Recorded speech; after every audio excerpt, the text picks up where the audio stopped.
Hello, very happy good evening. So this is Krishna Ma'am and we're talking about the story of life on earth, and that's biology. So welcome to my new beginning. So we are talking about plant physiology. So we have the first chapter in plant physiology, so that is transport in plants. So we are going to talk about a most confusing topic in plant physiology, so that is water potential. So what is this water potential? So what are the other equations associated with it, ma'am? How do we remember them? So this lecture is very important if you talk in terms of your water potential. So how do you remember the water potential concept? Because there are a lot of terms associated with water potential. So you have your DPD, you have your solute potential, you have osmosis coming up. So a lot of terms come here, and this is a very important topic. So we are going to see everything based on certain conditions. So how each condition moves forward, how it works in each circumstance, that is very important.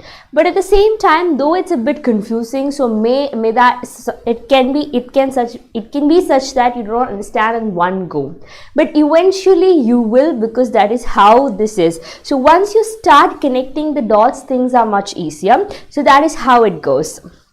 So let's see what it happens. So water potential, this is new beginning. So let's move forward. So before we go into today's topic of water potential, so let's talk about the recap what we spoke yesterday. So if you remember, yesterday we were pondering about certain things like how do the plants transport, so what do they transport, in what direction do they transport, so why don't they have a circulatory system, so on and so forth. Yes ma'am, a very happy good evening. So thank you so much for joining us this evening. So please do like, share and subscribe. So to give you a recap so that you can link the dots, so this is how it is. So plants do not have a circulatory system yet. So I am not seeing. Yes, I can see. You cannot see me? You cannot see me here. Hi 𝗵𝘁𝗃, hello. So thank you so much for joining today. So very happy good evening. So please do like, share and subscribe. So am I not visible? Am I visible to everyone? No, because in the video that's playing in front of me, yes, I am visible. I can see myself. 𝗵𝘁𝗃, how about you? Can you see me?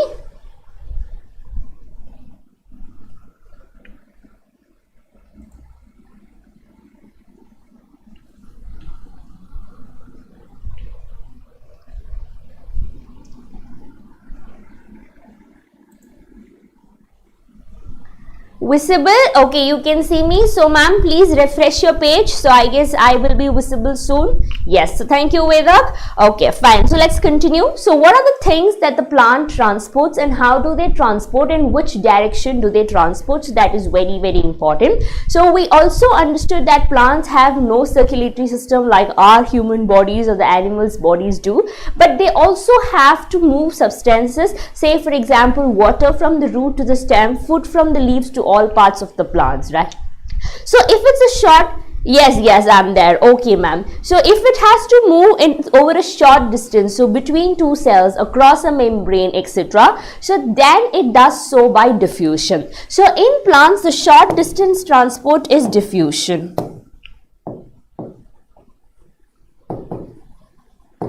So the short distance transport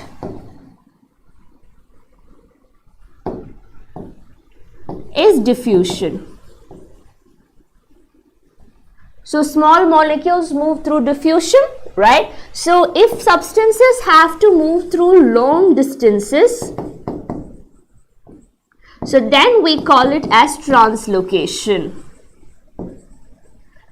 So what are the parts of the plant that help in this are your vascular bundles. So one is your xylem and phloem.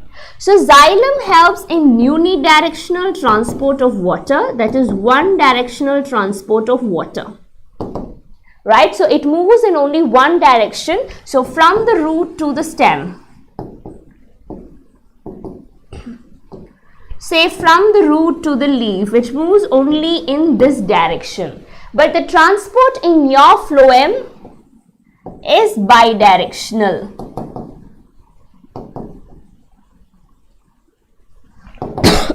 So it can move from the leaf to the root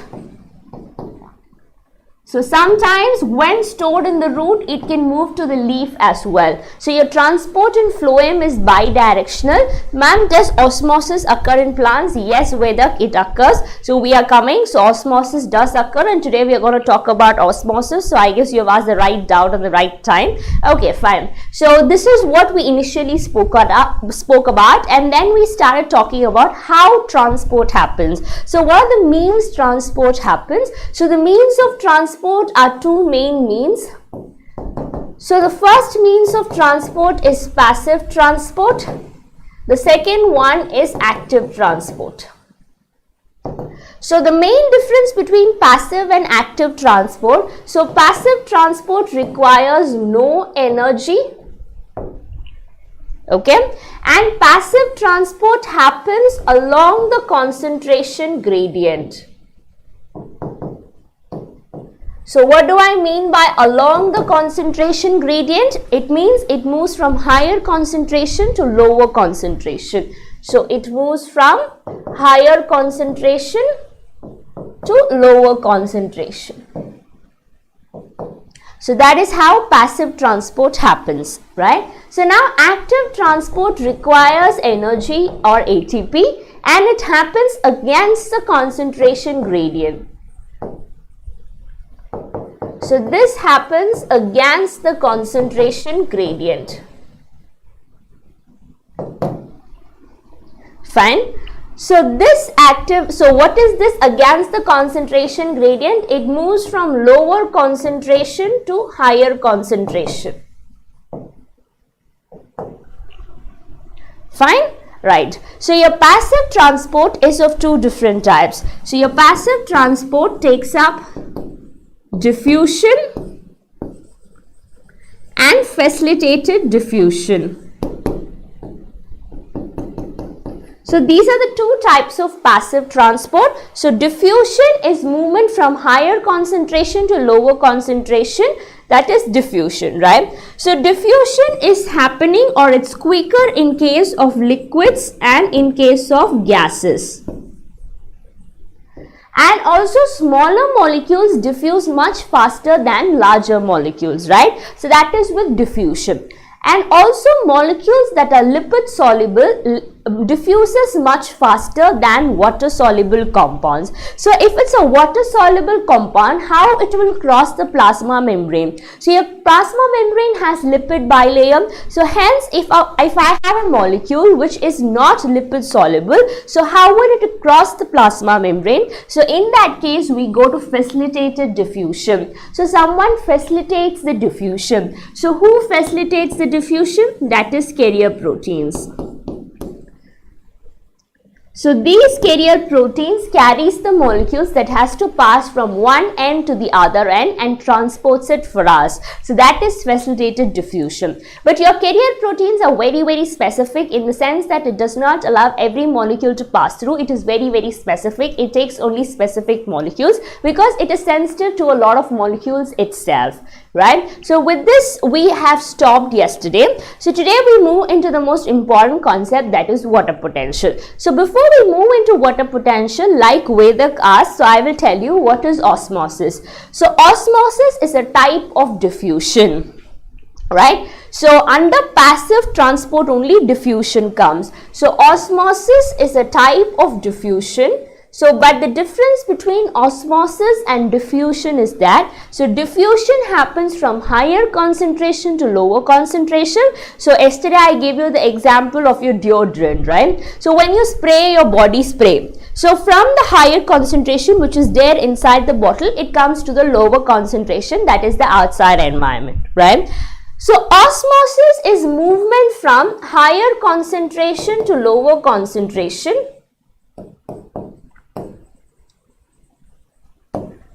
Across a semi-permeable membrane. So, across a semi-permeable membrane is a very, very important line. So this is osmosis, and yes, osmosis happens in plants because osmosis is a means of passive transport and small distance transport happens through diffusion and water transport happens through osmosis. Okay, Vedak? Yes. So I hope this basic is clear. So now we move into what is water potential. So a lot of things that you have to remember in this topic. So one is water potential. The other one is solute potential. So we'll talk about what is pressure potential now, what is diffusion pressure, what is DPD. So these are the different terms, osmotic pressure. So these are the different terms that we are going to deal, and this is the most confusing part of the chapter. So all these potential, all these pressure, so what is it? Why does it come into picture? So if you see, plant needs water to grow. Right? So you need to water the plants. Plants need water. Unless and until it is an adapted plant to grow in a desert environment, all other plants need water for the process of photosynthesis. For example, say you have a plant at home, you water it every 1 hour. There's no point. There's no point. No. So just like you want to become a doctor, so you read and read and read, but how much ever your brain can concentrate, only that much it can concentrate, not more than that, right? So even if you pour water to your plant every 1 hour, no. The amount of water that will be present inside the plant is very, very transient. So most of the time, it takes time to absorb the water from the roots to the stem, and half the time the water is lost through transpiration. So the amount that is available, so your plants wants to use it vigilantly. So how does it use it? So we have a concept called as water potential. So let's see what is this concept of water potential, right? So you have the water molecule. So your water molecule is H2O. So when I say I have a free water molecule, or when I say I have a beaker full of very pure water which is not mixed with any solvent, nothing. So that is pure water, right? So these water molecules have a kinetic energy of their own. So which means to say these water molecules are very, very dynamic by themselves. So the potential that is present in these free water molecules are called as water potential. So we represent water potential as this. So this is how we represent water potential.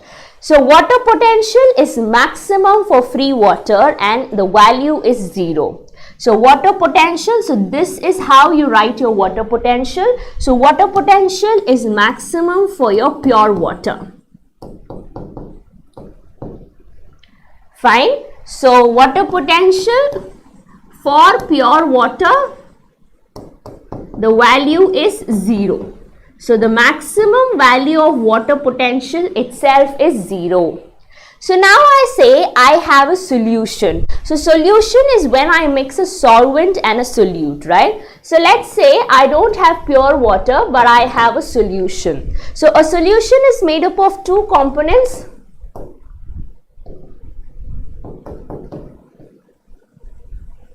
A solvent plus a solute. So let's say water is the solvent and the solute is sugar. So now the number of free water molecules is less because the water molecules are getting mixed with the sugar molecules, right? So here the water potential will be less than 0. So here the water potential will be a negative value. So water potential for a solution will be a negative value. So you need to remember these two concepts. So water potential for pure water is 0 and water potential for a solution is always negative. So with this we are done with water potential. Okay. So this is all I wanted to talk to you about water potential. So now let's move to the next concept, that is the solute potential. So I have explained water potential. So before we go into the next concept of solute potential, let me explain. So I told you the case of a solution, right? So I told you we have water plus sugar and this is a solution. So water here is the solvent and sugar here is the solute. So these are the two things, right? So now here water mixes with the sugar solution. right? So now this is the solute, and this solute also has a potential. So it has a potential to mix with the water, right? So it also has a power. So it is not always that only the good mark scoring students are good in a class. Maybe the students who do not study well in a class are good at something else. That is how we identify their potential, right? So much in the same way, when I say here that the sugar solution or the solute molecules also have a potential, so that potential is known as my solute potential.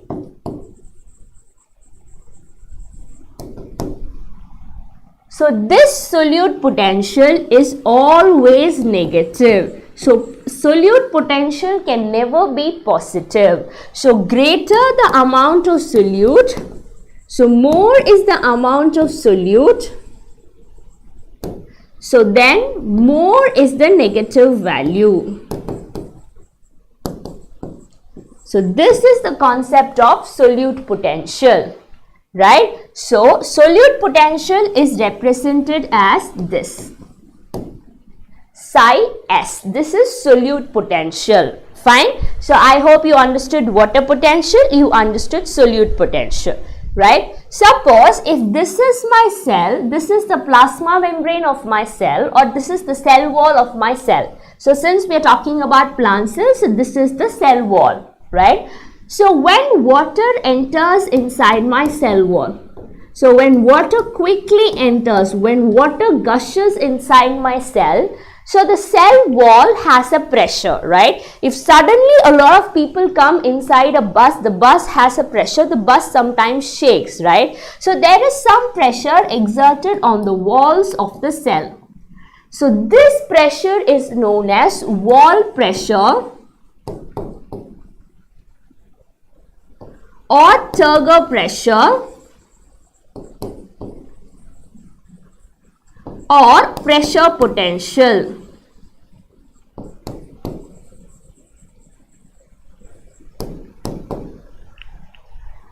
So sometimes when water gushes inside a cell, so there is some existing pressure on the walls of the cell. So that is known as wall pressure, 𝗘hes pressure or pressure potential. So this is pressure potential, and pressure potential is always positive. Solute potential is always negative, pressure potential is always positive. Fine. So thus water potential is the sum of solute potential plus pressure potential. So water potential is the sum of solute potential plus pressure potential. So this is the formula. Right? So with this we are done with three terms. One is water potential, one is solute potential, one is pressure potential, right? So now moving to the next concept of what is DPD. So you would have heard about this term DPD, but before we go into DPD, so you have to understand what is diffusion pressure. So what is diffusion pressure? So diffusion pressure in short is represented as dP. So this is diffusion pressure, right? So what is the definition of diffusion? The ability to move from higher concentration to lower concentration. So this is diffusion, right? So the ability of a substance to diffuse is known as the diffusion pressure. So water is able to diffuse from higher concentration to a lower concentration. For example, you turn on the motor, right? So water comes from higher concentration to lower concentration. So now how does it happen? So if you have oil, if you pump oil, it will not come. So water has the diffusing property. So the property of a substance that is capable of diffusion, so that is diffusion pressure, right? So this is dP. A substance or the pressure exerted by diffusing from higher concentration to lower concentration is your diffusion potential, right? Is this clear? Now coming to the next term. So sometimes you have this condition called as isotonic hypertonic condition, right? So how do you remember these conditions? So let's move forward. So if you see, you have conditions like this. So I'm going to explain these conditions for you. So let's see how this happens. Suppose we have understood so many terms, right? So we have understood 4 terms. So one is your water potential, one is your solute potential, then you have your pressure potential, you have your diffusion pressure, right? So now how does the things work? Suppose if I place your plant cell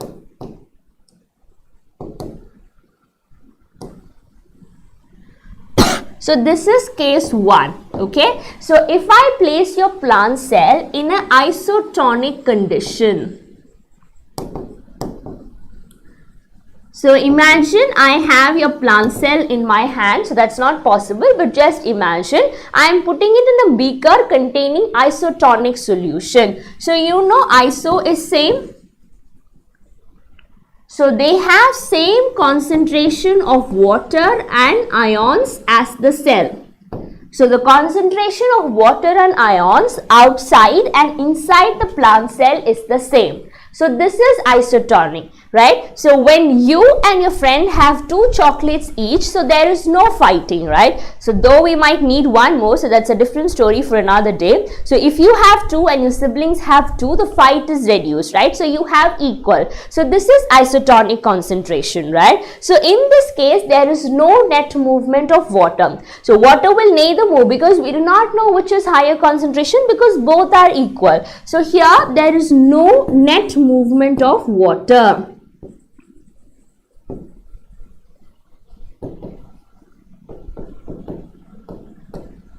Right? So this condition is known as a flaccid cell. So when your plant cell is placed in an isotonic concentration, so when you have the same concentration of water and ions inside and outside the cell, there is no net movement of water. So in that sense, so there is no movement, so that condition is known as a flaccid cell, right? So now case number 2. So if I place your plant cell in a hypertonic condition, so tonic refers to the ion concentration. So hyper is more because we recently read hyperthyroidism, hypothyroidism. So hyper is more, right? So tonic is more amount of ion concentration. So the solution outside the plant cell has more ion concentration and less water concentration than the plant cell. So now water has the diffusing property. So from here it's understood that there is more water inside the plant cell, right? So there is more water here. So water moves from the plant cell into the surrounding medium. So water comes out of the plant cell because this is higher concentration, because here you have low concentration. So hypertonic, tonic represents the ionic concentration. So here I have more ionic concentration, less water concentration, right? So thus here I have high water concentration, so water diffuses from the plant cell. So if water comes out of the plant cell shrinks. So this shrinkage condition of the plant cell is known as plasmolysis. So when the contents of the cytoplasm move away from the cell wall, that is when it shrinks down to the bottom level, so this is plasmolyzed condition. So this is plasmolyzed condition, and the cell shrinks here, right? So 2 cases are done, right? So now we go to the third condition. So before that, let me show you the picture so that it's easy to understand. So hypertonic, so like I told you, it is more concentration of ions here and less concentration of water, right? So now water is high inside the cell, so it moves out of the cell. So this is a plasmolyzed cell, right? So now this is isotonic. So inside and outside the cell, it is equal concentration, right? So there is no net movement of water. But the third condition is hypotonic. So let's see what is an hypotonic condition. So this is case 3. So hypotonic. So hypo means less. So tonic is less ionic condition. So this less ionic condition, so the outer region has less ions and thus more amount of water than the corresponding plant cell.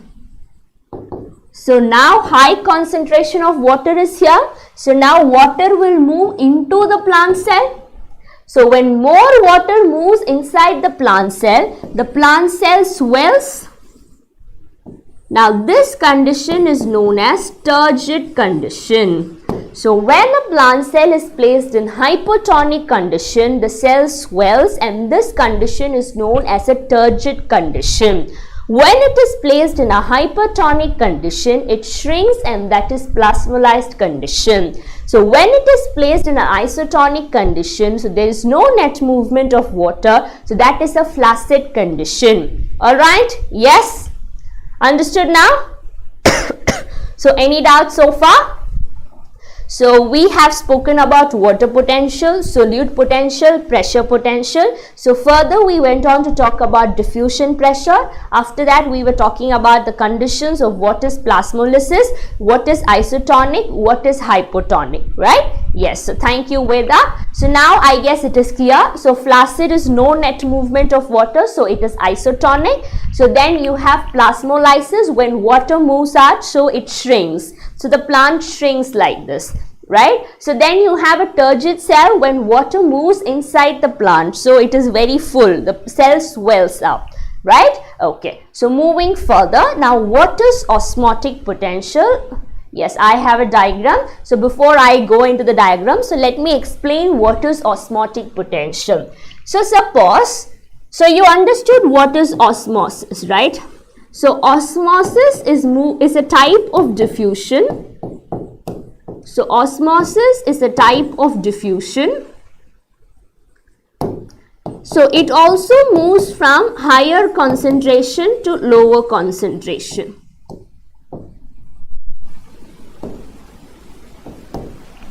Fine, but here it moves across a semi-permeable membrane.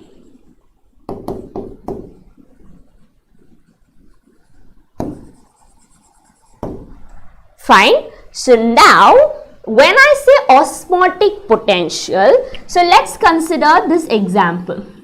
So let's say I have a cell, okay? So this cell, this is my semi-permeable membrane.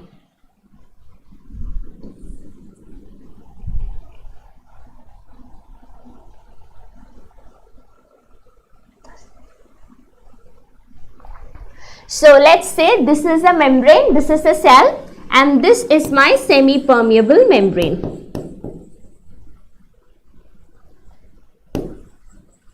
So this side I have pure water molecules.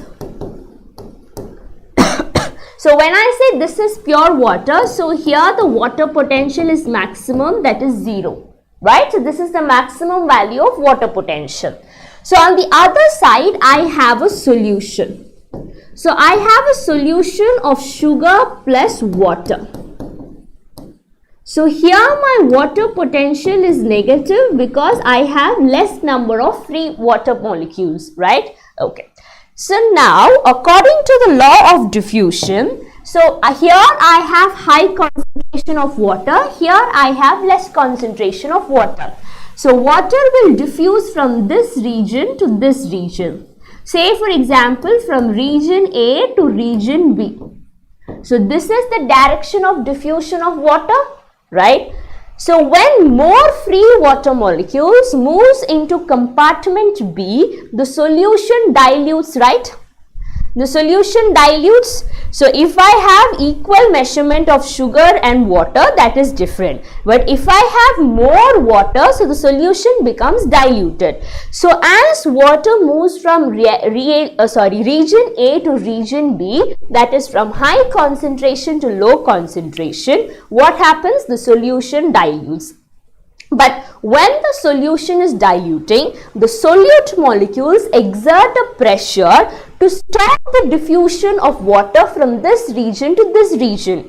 Because once it becomes diluted, the solute potential will also fall down, right? So we do not, so whatever it is, so everywhere we want to win, right? So everywhere we don't want to be fallen, we don't want to be stamped. So similarly, the solute also tries to exert its potential, so it does not want to become diluted. If it becomes diluted, so then the power is gone, right, of the solute molecule. So when the diffusion is happening, the pressure exerted by the solute of a solution against the diffusing substance is the osmotic potential or the osmotic pressure. So now let's define osmotic pressure. So I hope you have understood. So when water is diffusing from region A to region B, the solute molecules here also exerts a pressure to stop the molecules from diffusing so that the solution gets diluted. So that is your osmotic pressure. So once again, so we are trying to define osmotic pressure. So osmotic pressure is the pressure exerted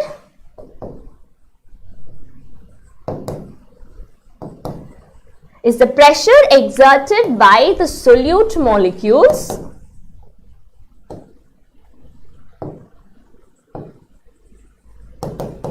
against the diffusion of water. So osmotic pressure and osmotic potential are the same. So if I write osmotic potential, I can write it is equal to osmotic pressure. So they are numerically equal terms, osmotic potential and osmotic pressure.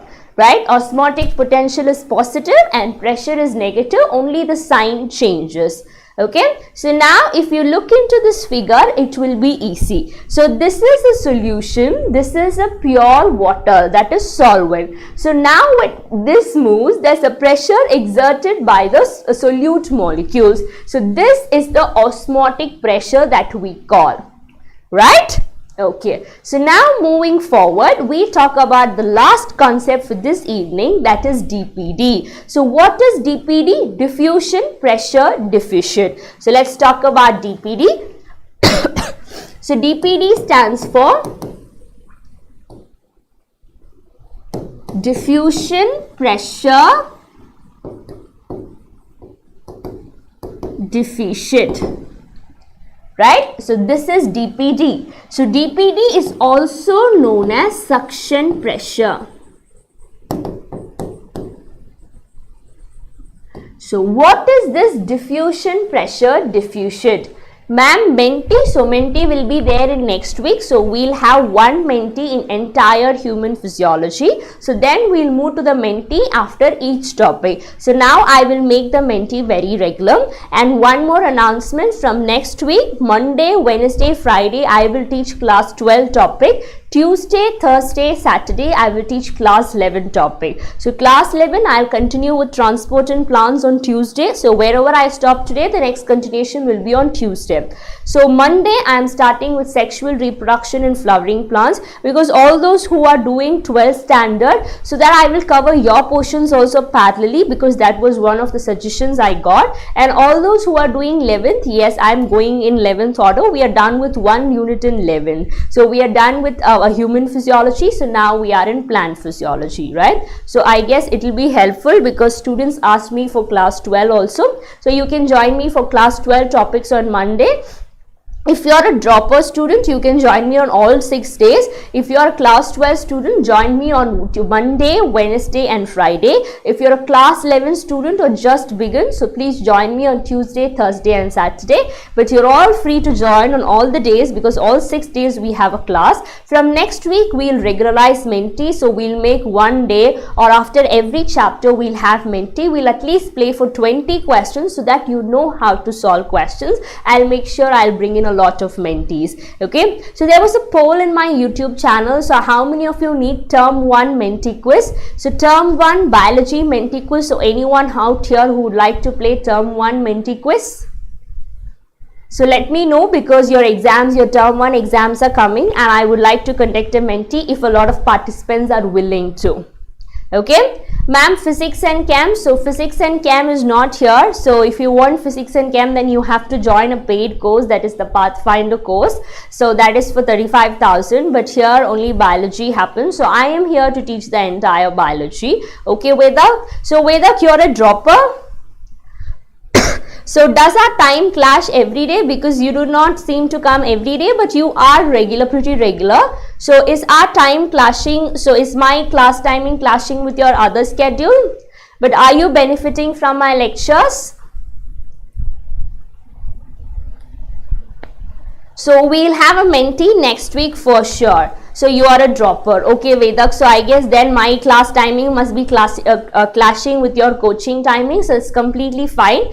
Yes, okay. So now our class is at 5:15. So when should I take? So because we have classes before and after, so a lot of things has to be there if I have to change the class timing. But suppose if I have to take a mentee, so if I want to take a mentee quiz, so when do you want me to take a mentee quiz? When can you join me for the mentee quiz?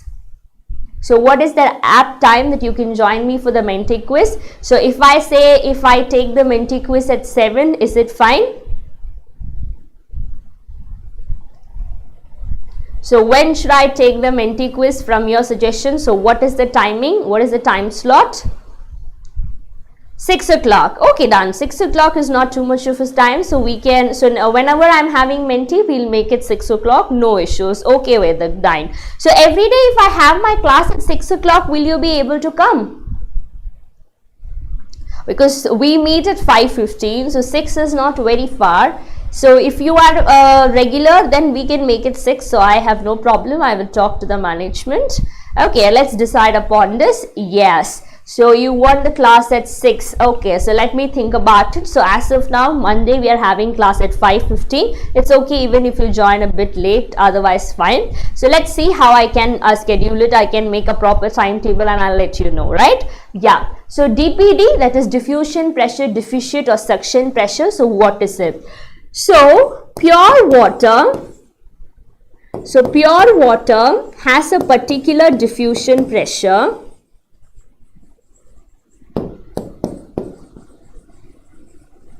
And water in a solution has a particular diffusion pressure, right?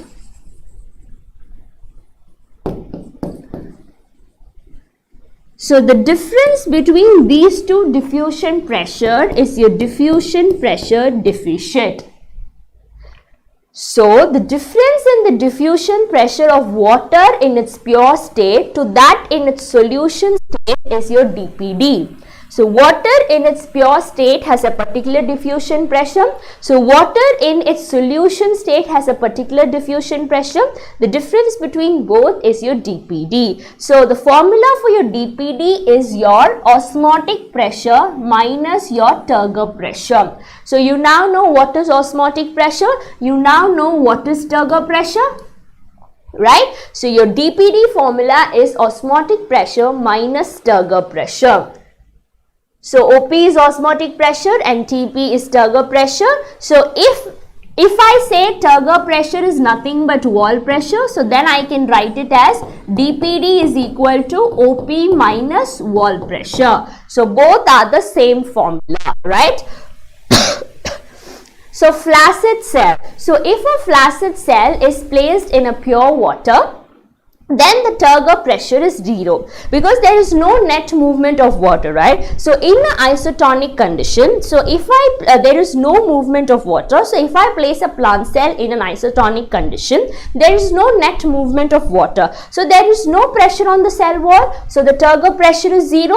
So in a flaccid condition, DPD is equal to your osmotic pressure. So this is logic. So this is how you have to apply. So when now there is no net movement of water, so this is the formula for DPD. So in a question, if the question says the cell is in flaccid condition, so find the DPD. So it is very easy. So find out the value of OP. Sometimes the value of osmotic pressure will be directly given. So you just have to write the same. So it just takes 5 seconds to answer, provided you understand the logic, right? So this is the flaccid condition. So now what happens in a turgid condition? So the cell becomes turgid and it expands and expands. So here the turgor pressure is much more. So here the turgor pressure and the osmotic pressure is the same. Right? So in a turgid cell, so when you place the solution in a hypotonic condition, when the cell swells, the turgor pressure is equal to the osmotic pressure, so the dPd is equal to 0. Right? So thus no water can further enter inside the cell. So this is your turgid condition. So moving further, in a plasmolysed condition, dPd is maximum. Why? Because your turgor pressure is negative. So in a plasmolysed cell, the water comes out. So there is no pressure. The pressure goes in negative. So OP minus TP. So if TP itself is negative, then it is maximum, right? So dPd is maximum in a plasmolysed cell. So these are the concepts that I want to tell you. So when a solution and a pure water is subjected to the same pressure, then dPd is equal to OP, like in case of a flaccid cell. So this is an isotonic condition. So when water enters inside the cell by osmosis, the turgor pressure develops. So cell membrane thus expands and thus the osmotic pressure decreases and the turgor pressure increases. So this is how it works. So this is the entire concept that I want to teach you. So we spoke about water potential, osmotic potential, pressure potential. So we also spoke about diffusion pressure, dPd, the 3 conditions, and how in 3 conditions the dPd formula works, which is osmotic pressure minus turgor pressure. So maybe I might have rushed, but you go through my slides, you get my slides in PDF format in eCareerPoint-English. That might help you. So in the next class, I will bring a lot of questions so that you understand these concepts well. Yes, Vedak, thank you so much. If you genuinely like my way of teaching, so please do like, share and subscribe. So thank you so much for joining my lecture today. So Monday 5:15, we are starting a new chapter, that is sexual reproduction in flowering plants. So until then, take care, have a happy weekend, stay safe. So thank you and bye.